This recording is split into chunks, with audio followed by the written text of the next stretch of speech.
Hey guys, what's up? Guys, today I'm going to be investigating your favorite albums, and today I'm going to be doing my second review of the day, and that would be the new Post Malone album, Austin. Post Malone, Austin Post, is back with a new album, and aside from the album Beer Bonks and Bentleys, which has some really catchy hooks and some pretty good performances and songwriting, pretty much every other album he's released has been pretty underwhelming and pretty bland, all the way from Stony to the latest album from him, 12 Carat Toothache, which I think is a pretty interesting new direction for Post Malone, where he goes more of a ballad direction, more ballad, less hip hop. But the thing with 12 Carat Toothache is that it is achingly boring. Post Malone offers nothing on the table. It's really bland and spacey, and there's nothing all that stylish or interesting about the album, like at all. So that album ended up being one of my least favorites of last year, unfortunately. Now, on this album, Post Malone continues this trajectory and goes even harder with the soft pop rock and the guitar ballads. Except now we have 17 tracks worth of that. And I just don't really see the reason why he has to bang out 17 tracks worth of these, because there are so many tracks on this album, in my opinion, that can just be like trimmed off and it would be totally fine. So, anyways, let's start off with the tracks that I kind of like, I guess. The album opener, Don't Understand, is a simple ballad with pained guitars and sad performances. We have some really relatable lyrics about insecurity and relationship, which I really like. Following that, we have Something Real, which really does feel like something real. Post Malone sings from a very genuine place, I believe. We got some really drony and thick instrumentals, which can be distracting to some, but I think it adds on to Post Malone's very, I guess, pained presence on the album. I think the huge choir vocals really help as well, which I really like. I like the track Green Thumb, which I think is the second to last track on the album. It's about how we have two exes who has parted ways, and we got some really emotional sentiments on the track. We got some. It is ultimately a simple guitar ballad with some gorgeous chords, which I really like.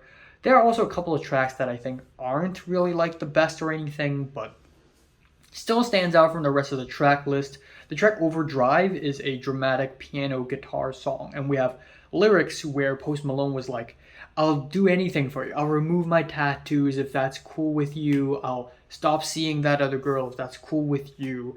It's loving, but it's also love sick, which I think is a pretty interesting way to lay out things. Another track that I kind of like is Buyer Beware, which is a guitar jam with a skippy rhythm and the big hand claps. It has major early 2010s pop ballad vibe to it. And I guess there's like that slight nostalgic element to it, which I really like. So that's as far as the pros of this album goes, because the rest of this album is once again really boring. I hate to say this, but it's just really, really boring. We have one generic, average ballad after another without much in terms of style. The songwriting is kind of meh.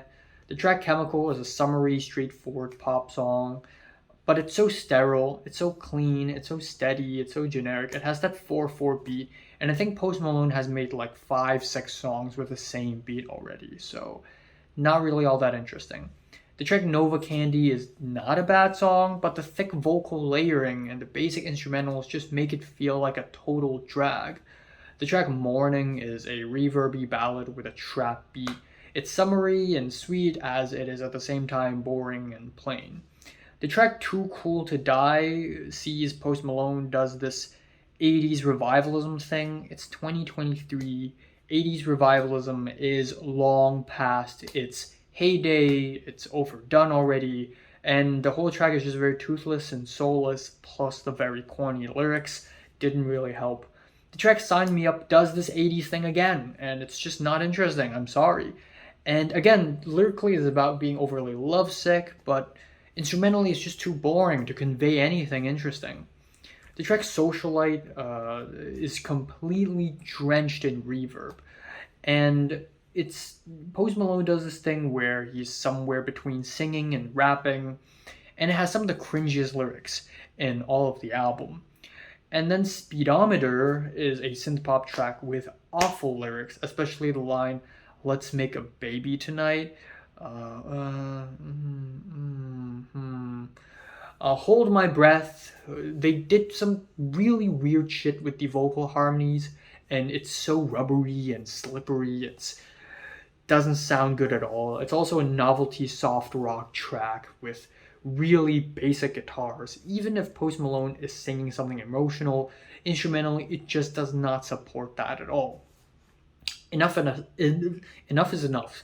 Sounds like an AJR song. It's so bright, it's so big.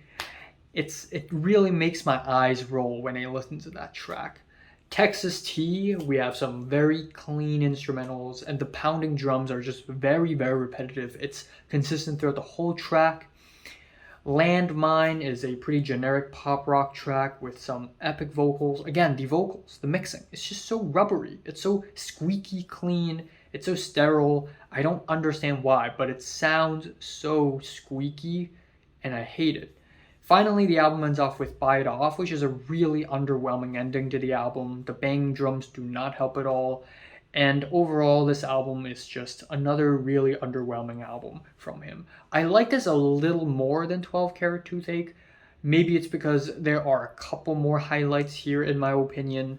There are a couple of moments that are genuinely catchy and genuinely emotional, and I really like it. But overall, this is still a very tame album. I wish Post Malone the best. There have been some concerning videos of him floating around the internet where he seems pretty heavily intoxicated, so I wish Post Malone the very best. But overall, this album is still a huge dud, in my opinion. I'm giving the new Post Malone album, Austin, a light 4 out of 10. So, have you listened to the new Post Malone album, Austin? Comments below, let me know. Subscribe if you want more, and thanks for watching. Next review, George Clanton. Be on the lookout for that.